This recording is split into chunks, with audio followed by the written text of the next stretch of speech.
learning how to be dominant with a woman is one of the most important factors that you can have with women, because ultimately, if you notice with women, they want to be led. You know, they are females and they want to be led. They want to be dominated, whether it be socially, fucking sexually, whatever the case is. And if you do not know how to do this shit right, if you are too emotional, if you are too needy, if you do not know how to read signs, you will be the one being dominated by these black widow bitches. They will take you, suck your blood, and throw you away like the fucking beta male simp that you are, sucking up to the bitch. Look, man, let's just get to the fucking video. I'm not gonna waste any more time. Number one, have a purpose or a destiny in life. Ultimately, you have to have a bigger thing, a bigger destiny in life other than her. And the moment you have that, the moment you show that, women instantly, they gravitate towards you, because women are inherently built to know that there's life. There's things bigger in life than them. There are things bigger in life than women. When you show them that, hey, I'm chasing my dream, you don't necessarily have to have it. You just have to show the passion. You have to show the hunger and the drive and the grit. That's what's gonna make these bitches pussy wet. Not that it's for them, because it ain't, but at the end of the day, this is also how it all just lends in, man. It ends in. When you have your shit together, when you're chasing your fucking dream, women hit you up, they already know, oh, okay, he's probably busy. It just automatically puts you in a category that's different from other dudes. They talk to other dudes, what do they say? Oh yeah, I just came back from school. Yeah, I'm just chilling. Oh yeah, I just came back from work. I'm kind of tired. I'm watching TV. I'm listening to music. When every motherfucker, every bitch, everybody around them is talking like that, and then suddenly they hit you up and you're like, yeah, I'm working on this newest project. I'm trying to get this shit done before 12 p.m. It's actually going to be really cool. What we're going to do is we're going to blah, blah, blah, blah, blah. You speak with passion. You speak with excitement. She's going to be like, oh, shit. Now I got to say something. Now when he asks me, oh, so what do you have going on? Now she's going to be like, oh, well, I'm going to school, and next thing you know, she's validating herself to you, and that's how that works long term, short term, and just in any term period. So let's just move on to number two. Stick to your actions. Stick your actions to your words. Again, women, you have to follow your actions through, because thing about chicks is they'll play dumb, they'll logic and spew a whole list of things of why they aren't doing something or how they aren't doing something. But the truth of the matter is, if you give bitches an inch, they're gonna take a mile. If she acts jealous and acts all crazy and you're like, hey baby, what's wrong? You automatically just gave her a mile to act up crazy. She now knows, just from that little moment of weakness where you were like, hey baby, what's wrong? When she was acting up in a situation where she shouldn't have been, you now trained her, you now taught her to act up whenever. It's just like, dude, it's just like animals, man. When you have pets, the fact of the matter is, if you treat them awesome, you treat them great, they're gonna fucking tear up your fucking house. That duality, that discipline, just like kids, just like life itself, even yourself. If you spend all day dicking around, when it's time to get serious, it's now gonna be difficult, because you just condition yourself to dick around so fucking much. And women are consciously influenced by this. So when you say something, when you let her know that, yo, your word is bond, she's gonna take that shit seriously. When you say like, yo, show up at this place at this time, or I'm going to leave not a minute after, and she knows that you're dead fucking serious, that you're the type of motherfucker to be dead, you dress up all nice and leave the fuck out for your pride, that shit is gonna make her fucking pussy wet. Matter of fact, I have a story. One time I met this girl online. She was this bad reeking chick, and she basically she paid for me to go out to Philly. So I go out to Philly, or actually it was Pennsylvania, in some part of Pennsylvania. So I'm in Philly, I'm in Pennsylvania, whatever. I'm in Temple University. I'm in her dorms, actually. I'm staying there, and it's actually really cool because her dorms, for some reason, it's like nothing but chicks there. So I'm like walking in the hallways, the only dude. Meanwhile, this bitch is walking around in towels and shit. It's actually pretty wild. It's just like the movies. Anyways, so I'm there.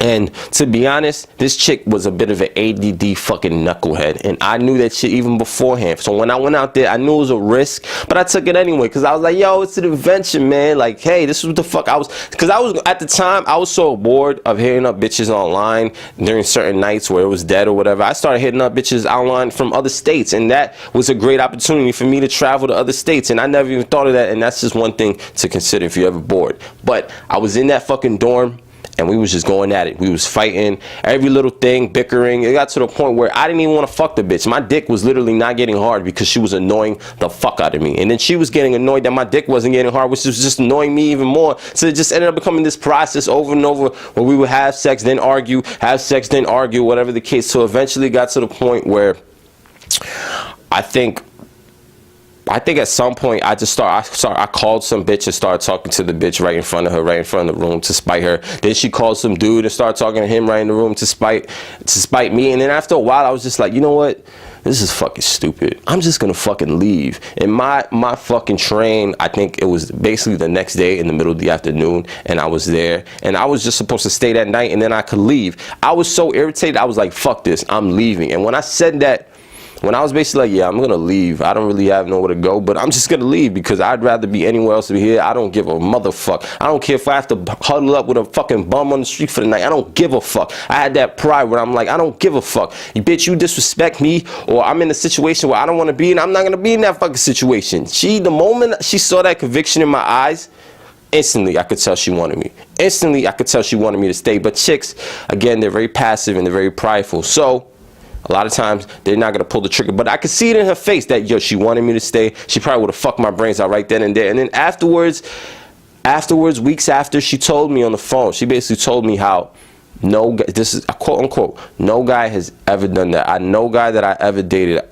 would have done that. Like no one I knew would have had the balls to just walk out like that, to just in the middle of the night and some shit. And I literally ended up spending the night at a Dunkin' Donuts next to some homeless dude sleeping. I was like, well, I guess you're gonna be my roommate for the night. I was wandering for a long time in the cold, and shit was annoying because it's unlike New York, other states, everything's not open in the middle of the night. So I'm wandering around like, man, I just gotta find some shit. I finally find a Dunkin' Donuts up in 24/7. Thank God for Dunkin' Donuts 24/7. I spent the night there. It wasn't until I woke up in the morning from people literally coming in to get their coffee at 7 a.m. that I realized, oh shit, it's the morning. It's time to get the fuck up, get the fuck out of here. That moment, I love that moment, because in that moment, it was a hard thing to do.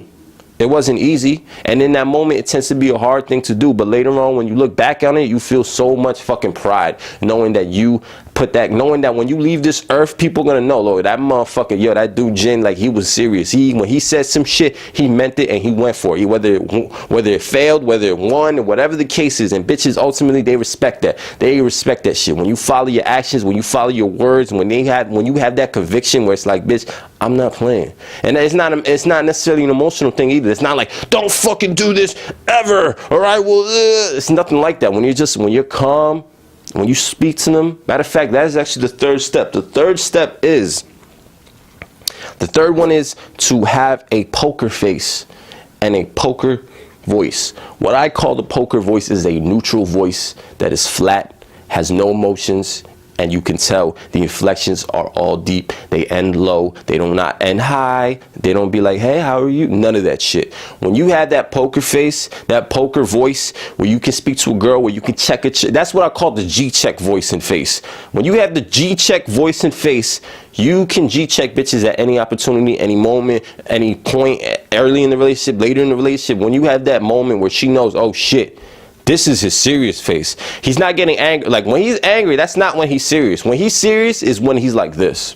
When you're able to just be like, listen, I understand, like, we like each other, you seem like a cool person, but ultimately I don't really tolerate when someone does that to me. Now, you don't have to follow, you're free to walk away, and I can't stop you, but ultimately if you're gonna be around me, then you need to blah blah blah blah blah. You see how I speak, you see how it sounds flat, there's no emotion, there's no tone, because what chicks do is they will try to pick up on some emotion to go off of, but when you talk completely flat, there's nothing they can do. They can just look at you with a dumb fucking face and nod their fucking head and know that the next time they fuck up, they already know what it is. They already know what it is, bitch.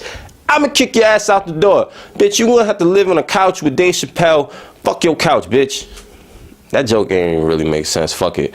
Anyways, man, that's the end of this video. Oh yeah, bonus tip. Another way to be dominant with women, also, let's be honest, is just to handle the shit in the bedroom. When you handle shit in the bedroom, when you make this bitch nut, when not just making her nut too, because it ain't just about making a nut. Some dudes are so obsessed with making bitches nut that they become like a servant. Like, oh my God, every time I fuck her, I gotta eat her pussy till she come. It's not like that, dude. You want to make her worship you. That doesn't mean every time she's gonna come, every time she may not come. But the point is that you dominate bedroom in a way where it's like, it's constantly progressing. It feels like this progression where she constantly has to validate yourself to you, where she's like, oh man, next week I gotta wear this sexy outfit, I want to look good for him, or he's gonna push me to do this, or whatever the case. It's constantly progressing, and it's constantly under the mindset that you are having her please you. You are the master of your motherfucking bedroom, of the motherfucking relationship, and of her motherfucking vagina, man. That's what these bitches want at the end of the day. You gotta give it to them, man. Embrace your masculinity. They want it. Stop having these moral conflicts like, oh my God, I don't want to do this because I'm gonna be a dick, or I feel guilty making some chick blow me for like an hour straight. I feel like I need to eat her pussy. Man, get your shit together, dude. Learn how to be a dominant man, and they gotta appreciate it. It's okay to be selfish sometimes. Sometimes the best thing, I can put it like this. I tell bitches in the bedroom, your greatest pleasure must be derived from my greatest pleasure. That's the only way our sexual relationship is gonna work. Once you say that, that's a cue. That's also a smooth little line. You can take that shit. Let bitches know, listen, if you're gonna have sex with me, we're gonna be in a relationship together, you need to know something in terms of the bedroom on what I accept and what I don't accept, which is that your greatest pleasure derives from my greatest pleasure. So if I say, hey, I get off on fucking midgets with big booties and I'ma fuck you to it, guess what? You derive your pleasure from seeing me turned on. And the crazy shit is that that's very true. That's very true. You're going to see bitches get turned on by shit that you would never have thought they get turned on by. But the moment they see you, someone that they do are sexually turned on by something, a lot of times they follow through. And before you know it, they're like, hey, man, I didn't know midget gangbangs got me off so much, but thank you. So with that being said, bro, unleash your best. Remember, until next time, confidence is bred by competence. Don't get caught slipping around these hoes, my friend.